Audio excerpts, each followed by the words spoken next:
मुंबईतील king circle bridge खाली truck अडकल्याचं बघायला मिळत आहे। ट्रक अडकल्यानं रस्ते वाहतुकीवर याचा मोठा परिणाम झालाय। किंग सर्कल आणि वडाळा रेल्वे स्थानकाच्या मध्ये असलेल्या ब्रिज खाली हा ट्रक अडकला। सकाळी 5:30 वाजता ही घटना घडली, मात्र अद्याप हा ट्रक ब्रिज खालून हलवण्यात आलेला नाहीये आणि त्याचमुळे ईस्टर्न एक्सप्रेस हायवेवर याचा मोठा परिणाम बघायला मिळतोय। ब्रिजची उंची कमी असल्यानं याआधी देखील अनेक वेळा या ठिकाणी ट्रक अडकल्याच्या घटना घडलेल्या होत्या। दृश्य आपण सध्या पाहतोय, हा ट्रक सध्या अडकलेला आहे। सकाळी 5:30 वाजता हा ट्रक अडकलेला होता आणि अजूनही हा ट्रक अडकल्याचं बघायला मिळत आहे आणि या संदर्भात अधिकची माहिती जाणून घेऊयात। आमचे प्रतिनिधी सुशांत सावंत सध्या आपल्या सोबत आहेत।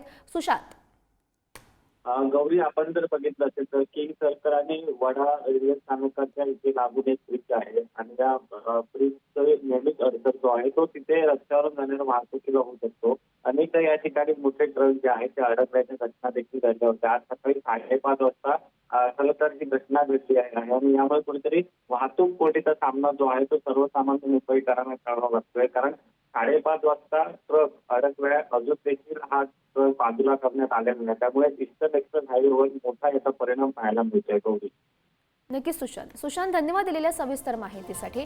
आपण हे दृश्य सध्या पाहतोय। खरं तर अनेक अशा घटना घडत असतात। या ब्रिजची उंची कमी आहे त्यामुळे सतत या ठिकाणी ट्रक अडकत असतात। हा 5:30 वाजता ट्रक अडकलेला होता, मात्र अजूनही हा ट्रक या ठिकाणी अडकल्याचं बघायला मिळत आहे आणि त्यामुळे याचा वाहतुकीवर मोठा परिणाम झालाय।